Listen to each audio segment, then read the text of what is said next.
Abra sua Bíblia em Mateus capítulo 6. Mateus capítulo de número 6. Versículo de número 9. Mateus 6, 9. Mateus capítulo 6. São Mateus capítulo de número 6, versículo 9.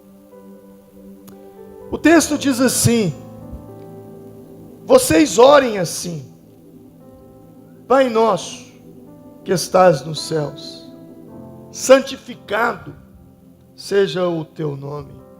Venha o teu reino e seja feita a tua vontade, assim na terra como no céu. Dai-nos hoje o nosso pão de cada dia. Perdoa as nossas dívidas, assim como perdoamos aos nossos devedores. E não nos deixes cair em tentação, mas livra-nos do mal, porque teu é o reino, o poder e a glória para sempre. Amém. Versículo 14: pois se perdoarem as ofensas uns dos outros, o Pai Celestial também perdoará vocês. Mas se não perdoarem uns aos outros, o Pai Celestial não perdoará as ofensas de vocês. Versículo 14: perdoar as ofensas. Versículo 15: perdoará as ofensas. Feche os seus olhos por um momento. Senhor, eu sou tão carente da tua graça, sou tão necessitado do teu poder e da tua presença. Se o Senhor não me ajudar na tua palavra, eu não vou conseguir ministrar uma palavra. Ela pode ser até inteligente, sábia, mas ela não terá o poder de transformar, de convencer e de mudar a nossa vida. Então, entre eu e essas pessoas, que o Senhor se apodere dessas palavras e toque no coração de cada um e faça a tua obra nessa noite, Pai. Em nome de Jesus. Todos digam amém. O texto final diz,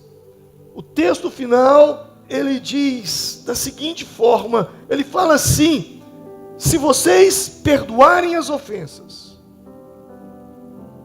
o Pai Celestial não perdoará as ofensas de vocês, se vocês não perdoarem as ofensas. Na tradução da Edições Paulinas, Bíblia de Jerusalém, vai dizer assim o versículo de número 12: perdoa as nossas ofensas, assim como perdoamos os que nos ofendem. Eu quero falar com você justamente sobre isso nessa noite, sobre ofensa, sobre como lidar com as ofensas. Não é sobre evitar ofensas, não tem como você evitar ofensas, mas tem como você aprender a lidar com elas, de uma maneira bíblica, de uma maneira madura, sem deixar que a ofensa roube a sua paz e principalmente, sem que a ofensa impeça que você cumpra a sua missão na terra, sem que a ofensa impeça que você cumpra o propósito de Deus para a sua vida. E muitas vezes, por não sabermos lidar com a ofensa, nós cometemos erros, e erros que podem decidir o nosso futuro, podem decidir o nosso destino. A Bíblia, ela nos diz sobre isso. Há um livro de John Bevere que diz a isca de Satanás. Ele chama a ofensa de uma isca. Na verdade, a ofensa, ela é como uma armadilha que o inimigo usa para te prender numa área da sua vida, impedindo que você rompa. E nesse livro, e eu recomendo que você leia esse livro, ele traz a palavra ofensa do grego para o português, E a palavra ofensa, ela é traduzida por uma palavra grega que é escandalon, e que originalmente essa palavra escandalon significa que uma parte da armadilha. Então a palavra ofensa, ela significa uma parte da armadilha.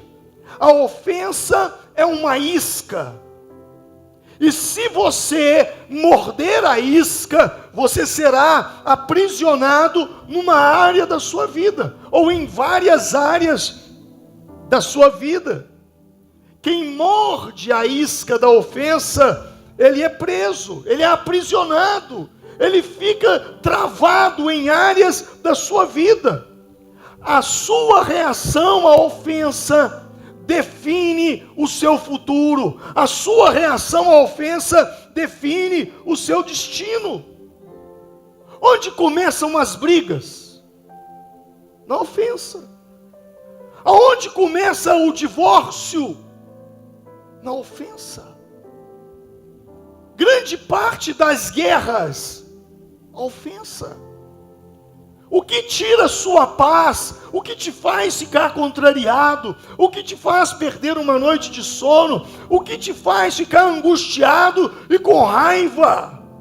Uma ofensa. Ah, mas ele não podia ter falado daquele jeito.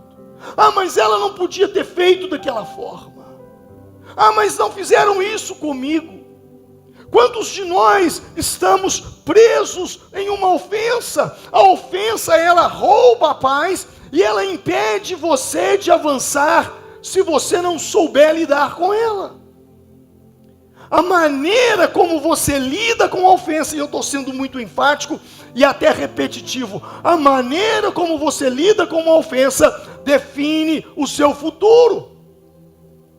A Bíblia nos diz no livro de Juízes, capítulo de número 8, eu preguei há poucos dias atrás sobre isso, que os midianitas estavam atacando os israelitas.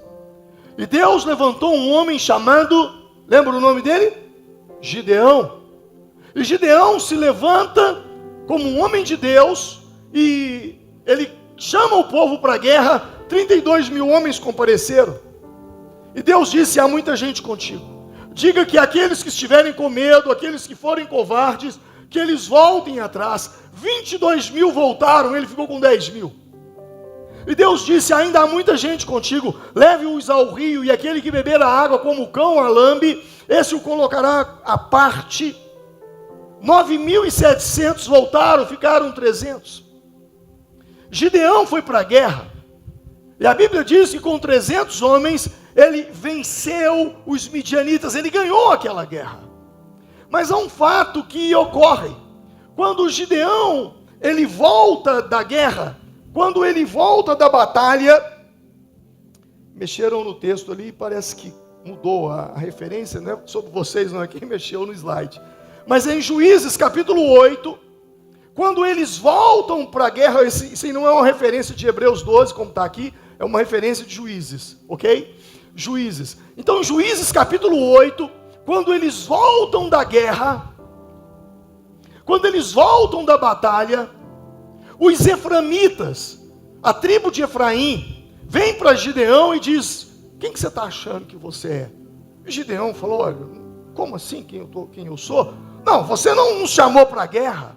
Você está achando que você é forte? Você está achando que você é o melhor soldado que tem? O melhor guerreiro? Você não nos chamou para a batalha? E eles ficaram bravos com Gideão. E eles falaram: olha, nós vamos guerrear contra você.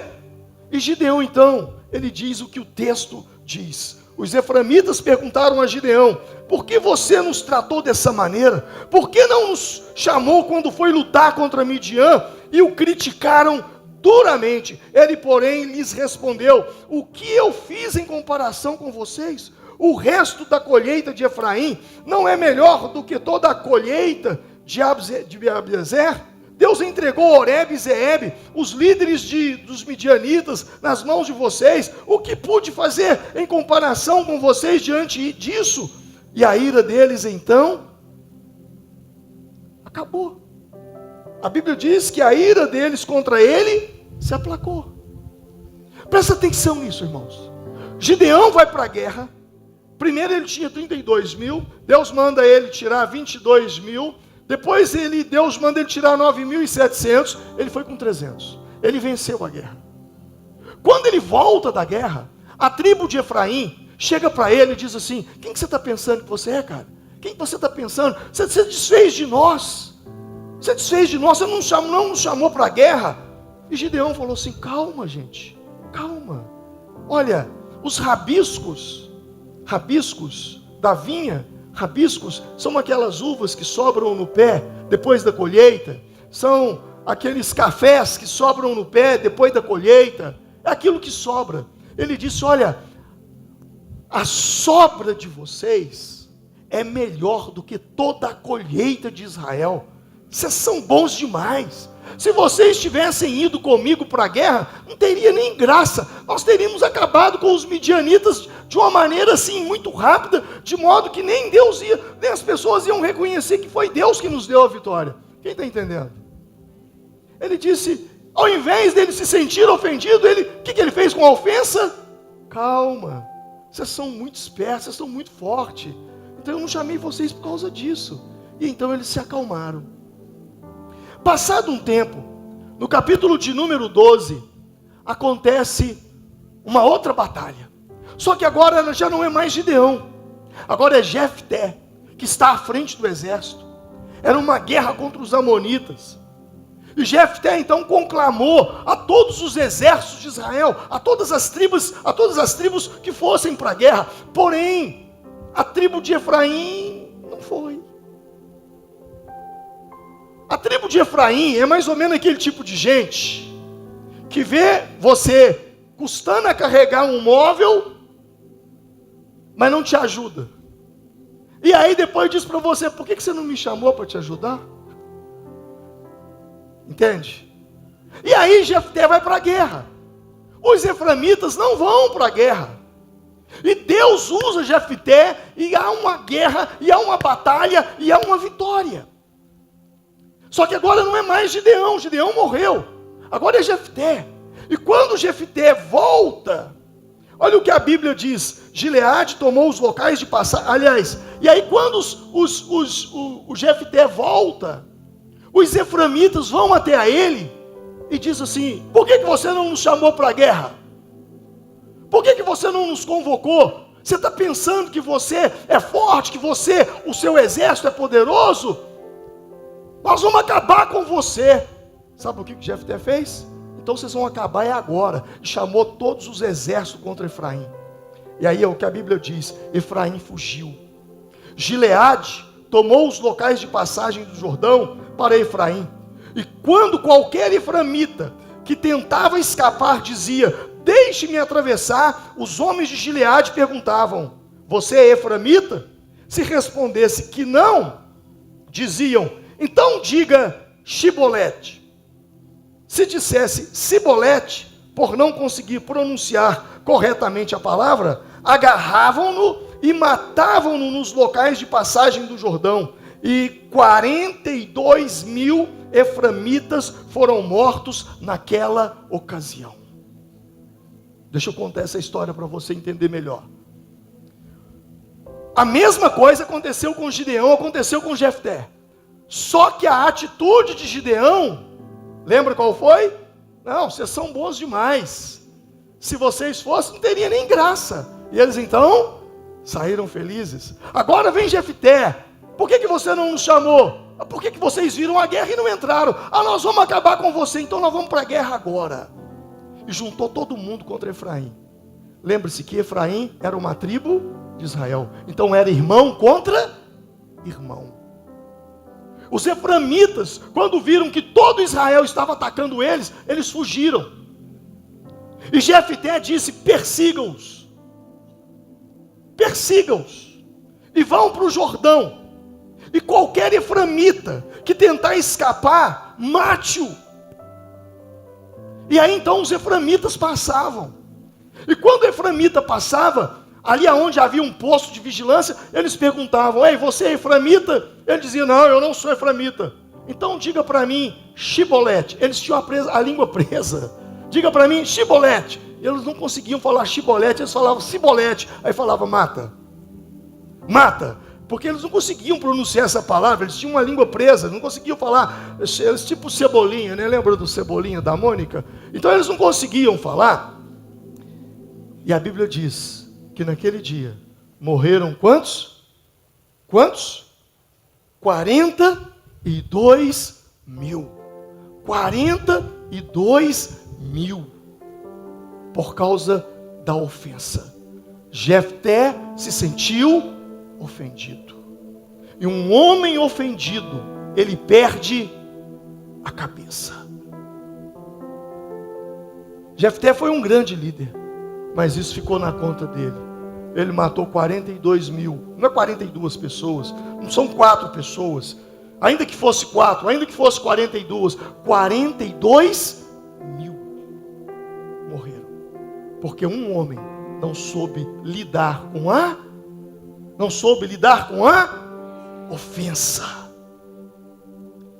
A forma como você lida com a ofensa, ela determina o seu futuro.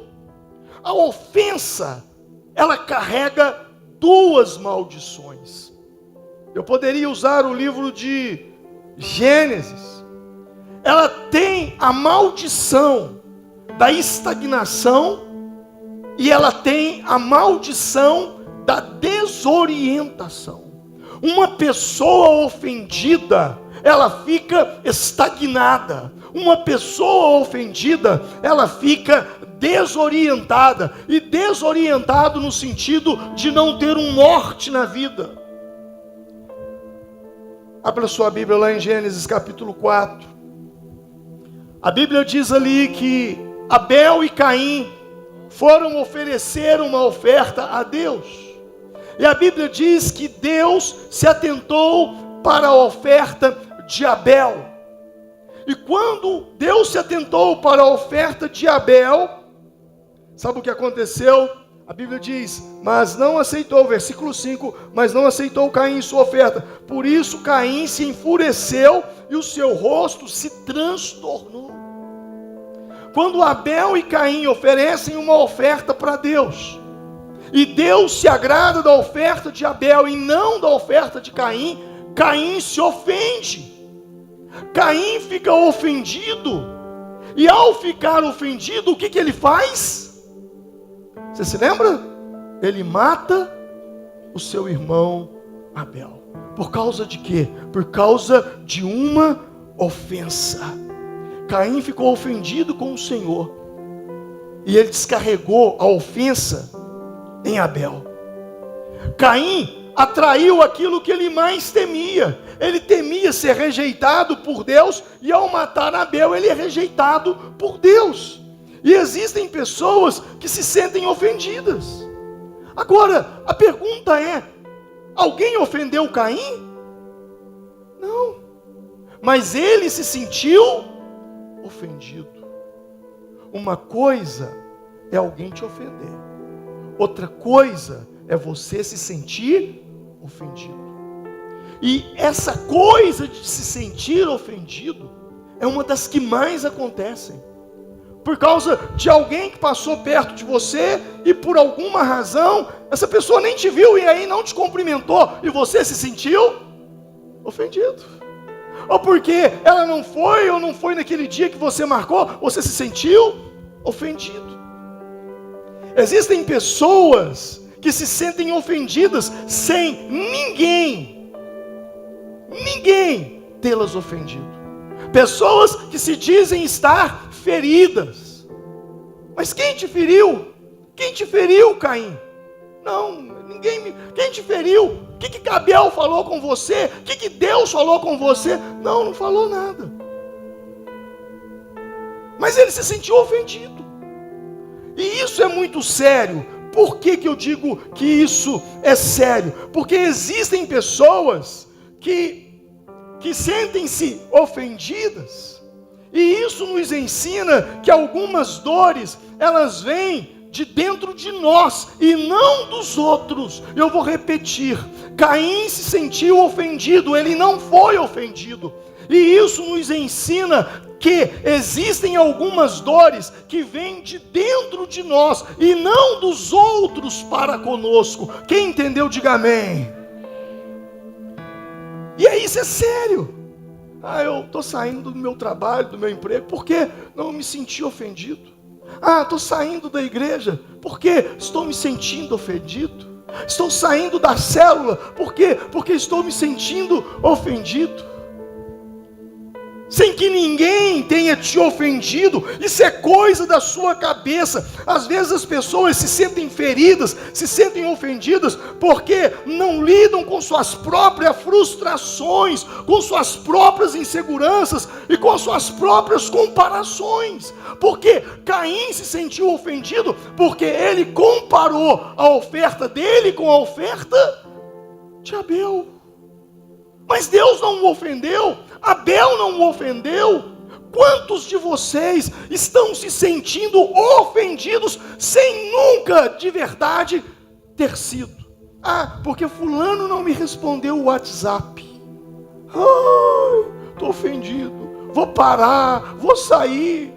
Porque fulano não respondeu um e-mail, ou porque não retornou a ligação. E o problema disso é que isso te faz mal. Isso não faz mal para o outro, isso faz mal para você. A forma como você interpreta, a forma como você lida com as coisas. Às vezes as pessoas se sentem feridas porque elas não sabem lidar com as suas frustrações. Se eu carrego dentro de mim uma ferida de rejeição, e isso está aberto dentro de mim, porque houve situações na minha família, entre eu e meu pai, entre eu e minha mãe, e isso não foi tratado ainda. É muito provável que várias vezes na vida eu venha me sentir ofendido sem nunca ter sentido ofendido, sem ter sido ofendido. Um simples não, fui ofendido, me disseram não. E isso está te fazendo mal. Isso está te adoecendo. Porque são coisas que estão dentro de você e você tenta colocar no outro, como se o outro fosse culpado. Era justamente isso que Caim, ele estava vivendo. Existem emoções dentro de nós que elas precisam ser trabalhadas. Porque se essas emoções não forem trabalhadas, nós vamos projetar no outro a nossa dor. E aí nós nos tornaremos colecionadores de entradas e saídas mal sucedidas. Você entra num relacionamento, se sente ofendido, sai, entra no outro, sai. Você entra numa igreja, se sente ofendido, vai para outra, sai para outra, sai. Você nunca vai resolver sua vida. Por quê? Porque você é uma pessoa que sempre se sente ofendida. Sabe como é que eu lido com a ofensa? Eu posso explodir na hora, e o meu temperamento talvez venha aflorar, mas é na hora. Depois eu trago a minha consciência. Isso não me faz bem. E por outro lado, ouça o que eu vou te dizer.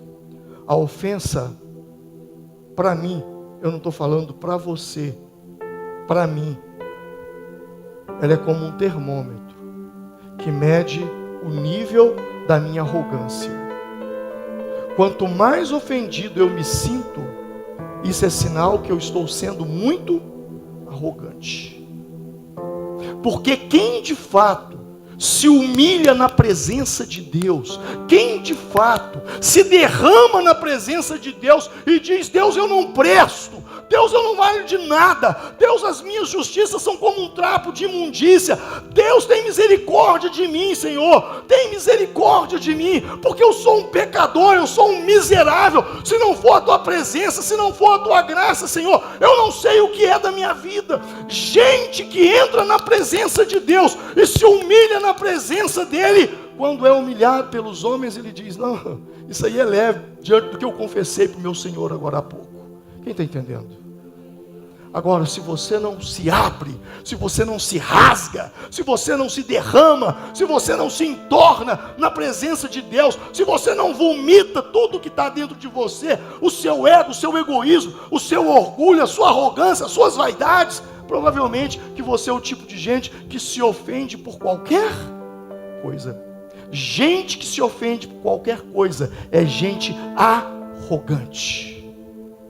Porque o humilde, e quanto mais humildade ele tem, mais dificuldade ele tem de se sentir ofendido. Você vai chegar nele e vai falar: oh, mas você não viu o que eles fizeram com você? Você não viu o que eles falaram de você? Ele vai falar: não, você ficou doido. Não, não é isso que eles quiseram dizer, não. Não, mas eu estava lá e eu vi. Você foi humilhado. Não, não foi não. Aquilo não é... Quem está entendendo? Agora, para quem não tem humildade e a arrogância está sendo arrotada, até onde não tem humilhação, ele vê humilhação. Aonde não tem ofensa, ele vê ofensa. Por quê? Porque o tempo todo ele precisa de aprovação. Então ele quer se comparar com os outros. Ele vive com Caim. Por que Caim caiu? Porque ele se comparou com Abel. Ele fez uma comparação com Abel. Ele fez uma comparação da oferta que ele levou com a oferta que Abel levou. Gente que vive na arrogância é gente que vive o tempo todo se comparando com os outros. E o pior, vive competindo com os outros. Há muitos anos eu tomei uma decisão de competir comigo. Eu preciso ser amanhã, segunda-feira, bem melhor do que eu sou hoje, domingo. E na terça eu preciso ser melhor do que eu vou ser amanhã. Se você compete com você, essa é a melhor competição que você pode ter na sua vida. Posso ouvir um amém? Aí quando eu digo que carrega duas maldições, quais são elas? A primeira, olha o que a Bíblia diz, em Gênesis capítulo 4, versículo 12. Deus disse para Caim, quando ele matou seu irmão Abel: quando você cultivar a terra, essa não lhe dará mais a sua força, e você será um fugitivo errante pelo mundo. A primeira maldição: quando você cultivar a terra, esta não lhe dará mais a sua força. O que Deus está falando com Caim? Quando você cultivar a terra, Caim era lavrador, Caim vivia da terra. E Deus está falando para ele: quando você cultivar a terra não dará mais a sua força. Ou seja, você vai ficar estagnado na área que você trabalha. O trabalho dele era com a terra. E Deus falou: vai travar. A terra não vai dar mais a sua força. Você vai travar. Você não vai avançar. Você não vai romper. E por que eu não vou romper? Porque a terra não vai dar mais a sua força. A sua loja não dará mais a sua força. O seu escritório não dará mais a sua força. A área de construção civil que você trabalha não dará mais a sua força. Haverá uma estagnação. E segundo, serás fugitivo e errante pelo mundo. O que esse texto está nos ensinando? Ele está nos falando que uma pessoa ofendida agora, ela fica errante pelo mundo. O que é errante pelo mundo? É não saber para onde ir.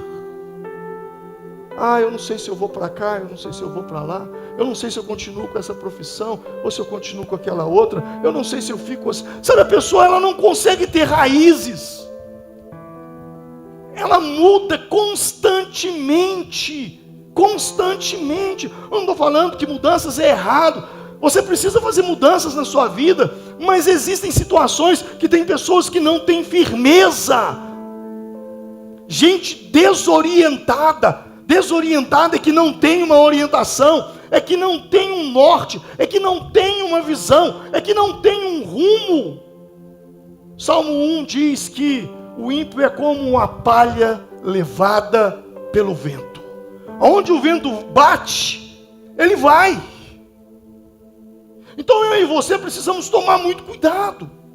Porque a ofensa em nós, quanto mais nós nos asseguramos a uma ofensa, quanto mais nós alimentamos essa ofensa dentro de nós, não, porque eu tenho que fazer, porque não pode ficar desse jeito, porque eu não levo desaforo para casa, isso só vai te arruinar, isso só vai acabar com você.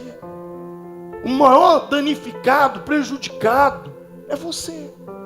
Porque você vai perder oportunidades na sua vida. Porque a maneira de você interpretar as coisas é sempre uma ofensa. Mas não é só isso. A ofensa, ela tem um poder na sua vida. Em Mateus capítulo 11, João Batista, o primo de Jesus, ele está preso. E a cabeça dele seria cortada. E ele então manda pessoas, seus discípulos, irem até Jesus. E os discípulos dele vão até Jesus. E quando eles se encontram com Jesus, eles dizem assim: mestre, João nos pediu para vir aqui e te fazer uma pergunta. O senhor é o Messias ou nós devemos esperar outro?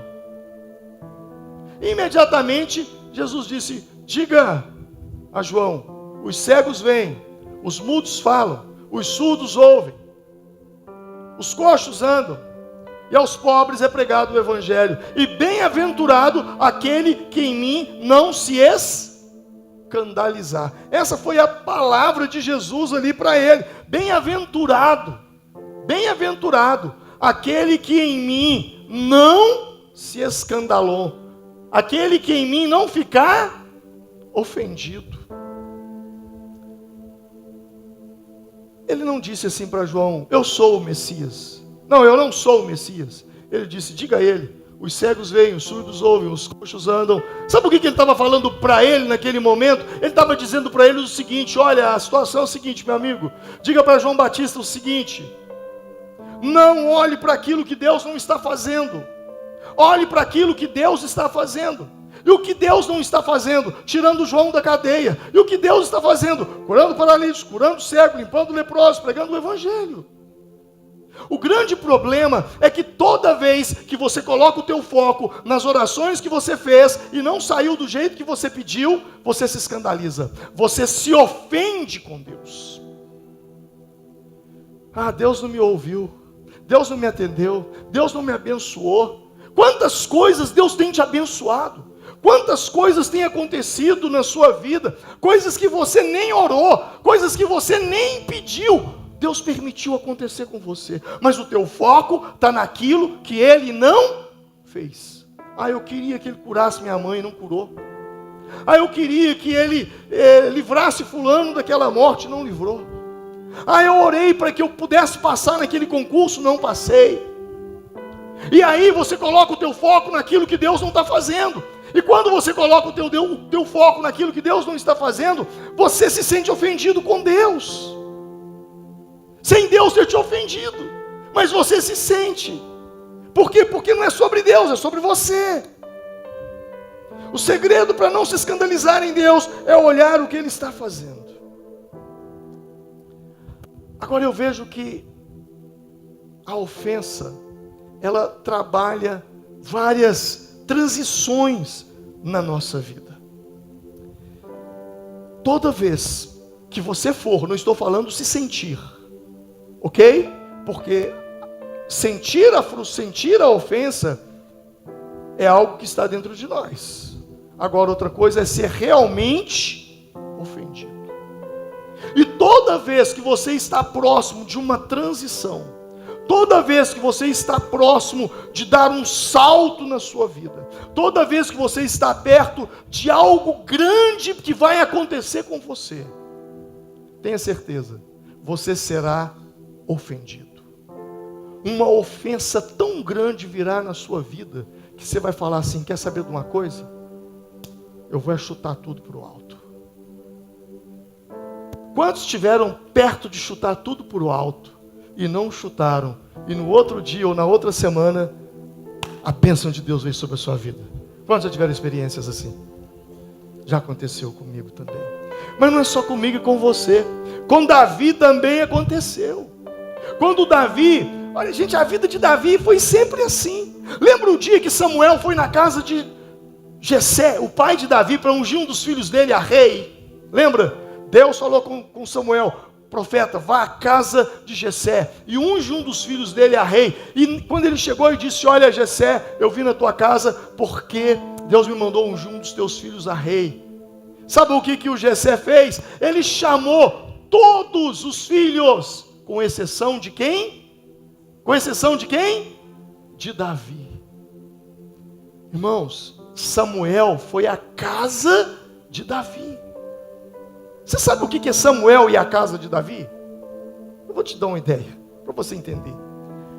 Samuel era a pessoa mais importante de Israel.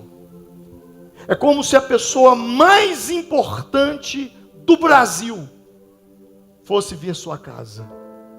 A cidade formiga ia parar. Fulano está vindo aqui. Todo mundo ia parar para receber essa pessoa. Só que, e aí seu pai faz uma janta, chama todos os seus irmãos, mas ele esquece. Ei, presta atenção aqui, a pregação é aqui. Deixa o inimigo tirar sua atenção, não. Foca em mim. Escuta aqui, porque talvez esse é o momento que você está precisando ouvir. Foca em mim. Deixa o inimigo te distrair, não. Presta atenção nisso. Naquele dia,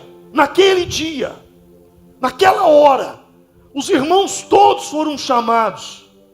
Todos os seus irmãos foram chamados para a festa, menos você. Seu pai não te chamou. Você se sentiria ofendido, sim ou não?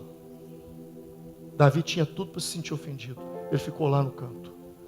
E aí, Deus diz: unge. E quando passa Eliabe e Abinadab, Samuel diz: é esse aqui que é o rei. E Deus diz para Samuel: você olha para a aparência, eu olho para o coração, não é esse.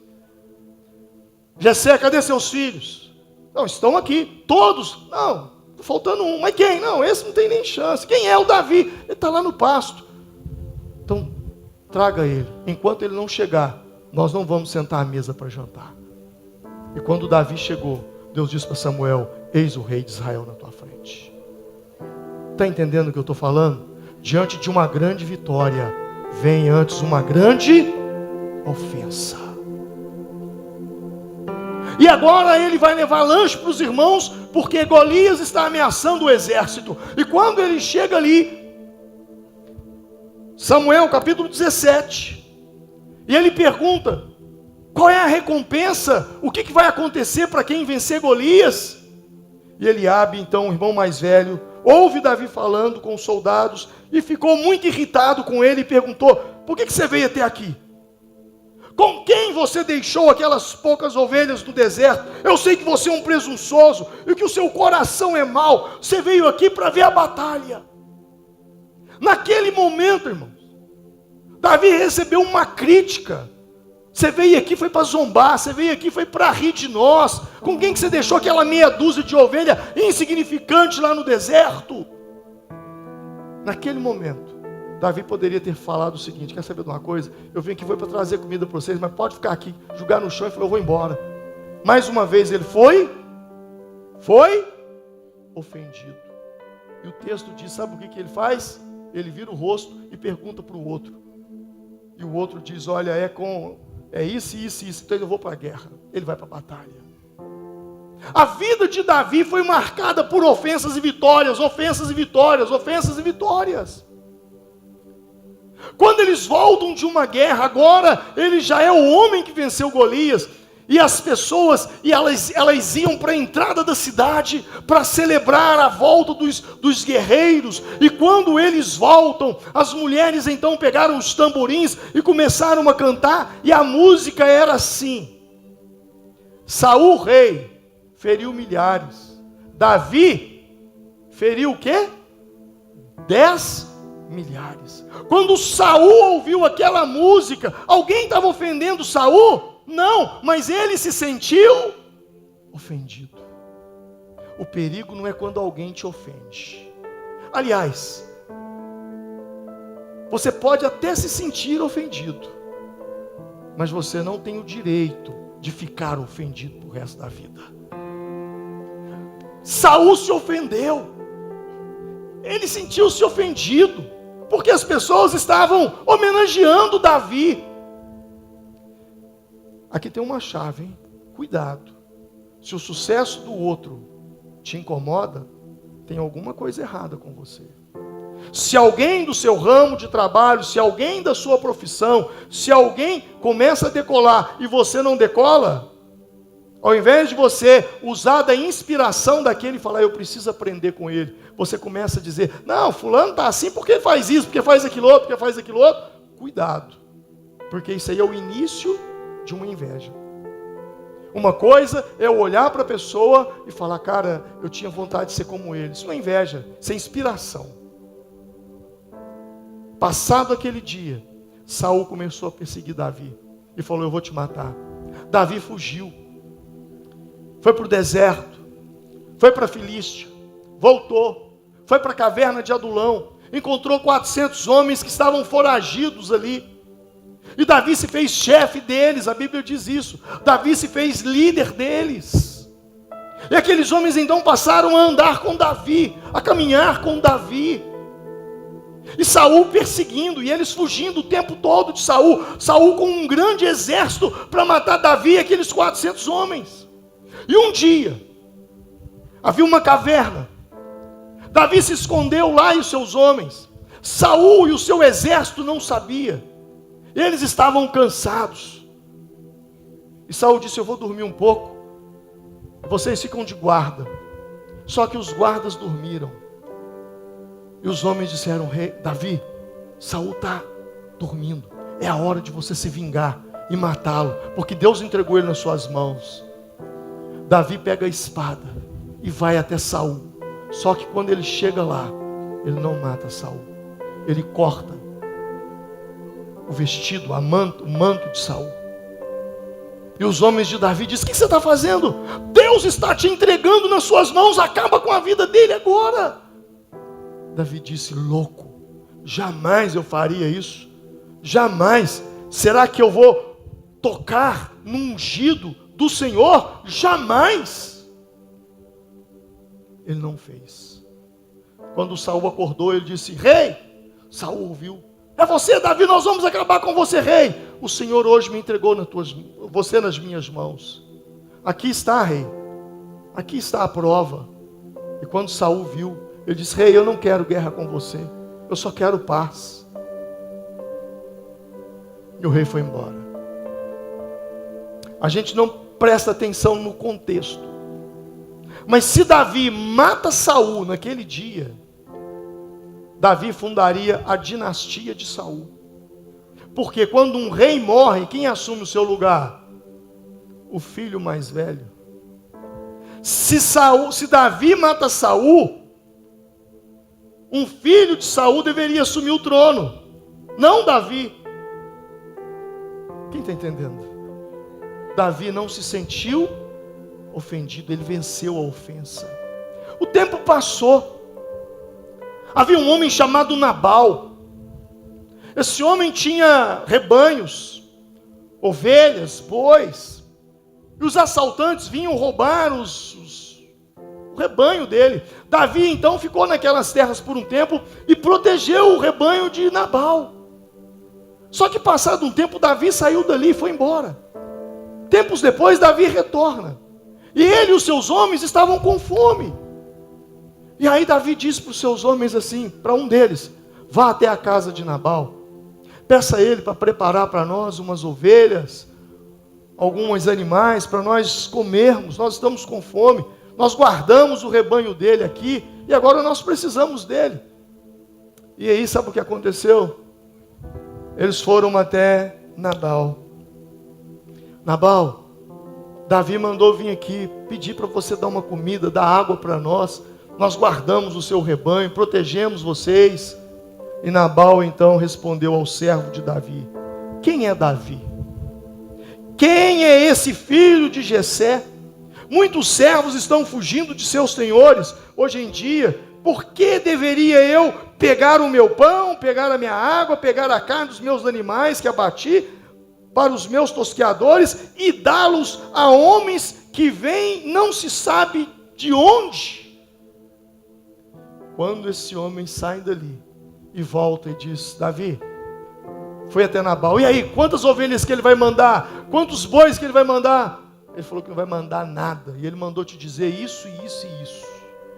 Irmãos, naquela hora o sangue de Davi subiu, porque mais uma vez ele foi ofendido. Imagina, você protege, você dá a sua vida para proteger o outro, agora você precisa de uma comida, de pão, de água, e o outro não te dá. Davi passou a mão na espada, chamou os seus homens e falou: vamos acabar com a vida de Nabal, vamos destruir tudo que não vem pela frente. E eles então saíram como um exército organizado.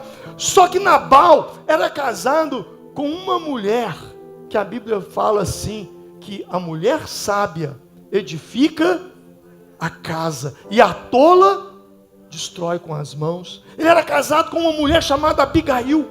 E quando Abigail ouviu a resposta do seu marido, ela chamou os servos e disse: não, matem agora as ovelhas, matem agora o bezerro, preparem pão, as mulheres amassam aí a farinha, porque nós vamos levar comida para Davi. Sem que o seu marido soubesse. E ela então saiu à frente e foi ao encontro de Davi. Davi vinha com olhos no sangue, sangue nos olhos. Sabe aquela pessoa que está com raiva, faca nos dentes, eu vou acabar, eu vou destruir, e de repente eles têm um encontro. Davi, o que foi? Eu vejo cavalos, vejo algumas pessoas, e de repente vem uma mulher liderando aquela caravana, chamava-se Abigail. E olha o que ela disse, quando ela encontrou com eles, aqueles homens com raiva: por favor, perdoa o quê? Perdoa o quê? Perdoa o quê? A ofensa da tua serva. O Senhor, Deus, o Senhor, certamente fará um reinado duradouro para ti. Pois você, Davi, trava as batalhas do Senhor. E em toda a tua vida, nenhum mal se achou em ti. Mesmo que alguém o persiga para tirar-lhe a vida do meu Senhor, a sua vida, Davi, estará atada com segurança, como um feixe dos que vivem no Senhor, o seu Deus. Mas a vida dos teus inimigos, Ele a lançará para longe, como se fosse atirada por uma atiradeira. Numa outra tradução vai dizer, por uma funda. Quando o Senhor tiver feito a meu Senhor todo o bem que lhe prometeu, e tiver nomeado líder sobre Israel, meu Senhor não terá no coração o peso da consciência de ter derramado sangue desnecessariamente, nem de se vingar por si mesmo. E quando o Senhor tiver abençoado a ti, lembra-te da tua serva. Olha que sabedoria dessa mulher. Ela vai para Davi e diz: perdoa a ofensa. Perdoa a ofensa. E ela diz mais: por quê? Porque você é um homem que não luta suas guerras. Você é um homem que luta as guerras do Senhor. Quem está entendendo? Existe a sua guerra. Porque eu não vou deixar desse jeito, eu não levo desaforo para casa, porque eu vou fazer, porque vai acontecer. Essa é a sua guerra. Mas existem as guerras do Senhor. E as guerras do Senhor, você não luta elas aqui, ó. Você luta elas aqui, ó.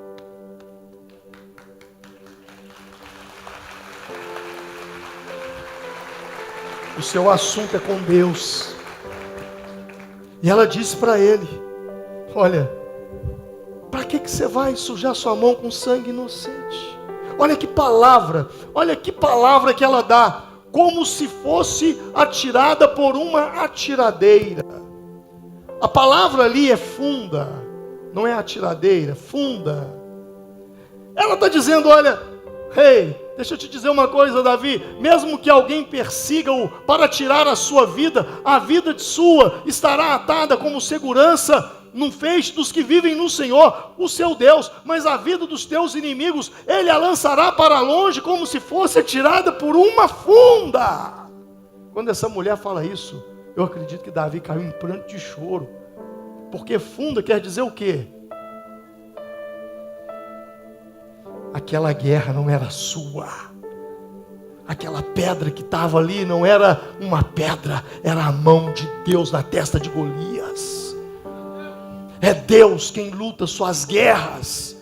É Deus quem te dá a vitória. Eu penso que nesse momento a mente dele foi lá naquele dia. Sabe o que aconteceu? 10 dias depois, Nabal estava em casa jantando. E tudo indica, se a gente for fazer uma analogia ali, ver o laudo da morte dele, ele morre ali, ele sofre um infarto sentado na mesa de jantar. E Abigail, o que aconteceu com ela? Casou com Davi, dançou. Quem ofende, dança. Quem sabe lidar com ofensa, prospera, rompe. Deus abençoa a vida dessa pessoa de uma forma poderosíssima. Poderosíssima. Sabe, irmãos, a Bíblia diz em Efésios capítulo 4, quando vocês ficarem irados, não pequem. Apaziguem-se a ira antes que o sol se ponha, e não deem lugar ao diabo. Numa outra tradução diz: irai-vos e não pequeis. Não deixe o sol se pôr sobre a vossa ira. Não deis lugar ao diabo. Irai-vos e não pequeis. Você pode até no momento alguém te ofender e você fica irado, mas não deixa não deixa o sol se pôr sobre aquilo. Porque quando o sol se põe sobre aquilo, você dá lugar ao diabo. A palavra lugar aí em Efésios, quer dizer topos, de topografia. É um espaço, é uma área. Quando você deixa a ofensa entrar no seu coração, você está dando lugar ao inimigo. Por isso trava tudo na sua vida. Quero saltar aqui e ir lá para Hebreus capítulo 12. Hebreus capítulo 12, versículo 15. Diz assim: cuidem que ninguém se exclua da graça de Deus, que nenhuma raiz de amargura brote no seu coração e cause perturbação, contaminando a muitos. O texto diz: cuide que ninguém se exclua da graça de Deus. O texto não está falando que Deus vai te excluir da graça. O texto está dizendo é que você se exclui.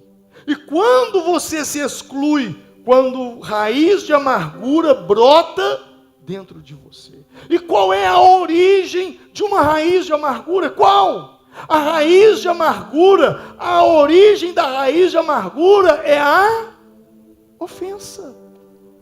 Você se ofendeu, ficou ofendido, e aquilo gerou uma amargura dentro de você. E aí eu quero concluir com Hebreus 12, 2. Que eu não tenho que olhar para o homem, eu tenho que olhar para Jesus. E o texto diz, olhando para Jesus, autor e consumador da fé, o qual pelo gozo que lhe estava proposto, suportou a cruz, desprezando a afronta, e assentou-se à destra do trono de Deus. Olha o que o texto está dizendo, que eu e você devemos olhar para Jesus, porque Ele, Jesus, é o autor e consumador da nossa fé, o qual pela alegria, pelo gozo que lhe estava proposto, suportou a cruz, desprezando a afronta. Diga comigo, desprezando a afronta. Diga comigo, desprezando a afronta.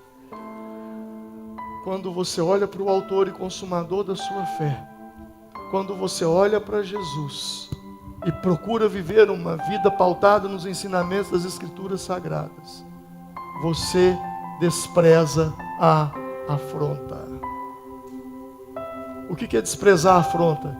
É desprezar a ofensa. Você despreza a ofensa. Pastor, fui extremamente ofendido. Jesus sabia, ele desprezou a ofensa. Por quê? Porque ele sabia que ele se assentaria à destra do trono, antes de você conquistar antes de Jesus conquistar a destra do trono, antes de você conquistar aquilo que é o objetivo da sua vida, que é o propósito da sua vida, antes disso acontecer, lembre-se, haverá uma grande afronta. Mas se os seus olhos estão em Deus, você despreza a afronta. Como Eliabe afrontou Davi, com quem deixaste aquelas poucas ovelhas no deserto? O que você veio fazer aqui? Davi simplesmente desprezou, virou para outro, perguntou, e a vida segue. Que Deus te ajude e que você possa vencer toda e qualquer ofensa. E o mais importante de tudo, que você não seja uma pessoa que se ofenda facilmente. Vamos nos colocar em pé nesse momento. Eu quero orar com você.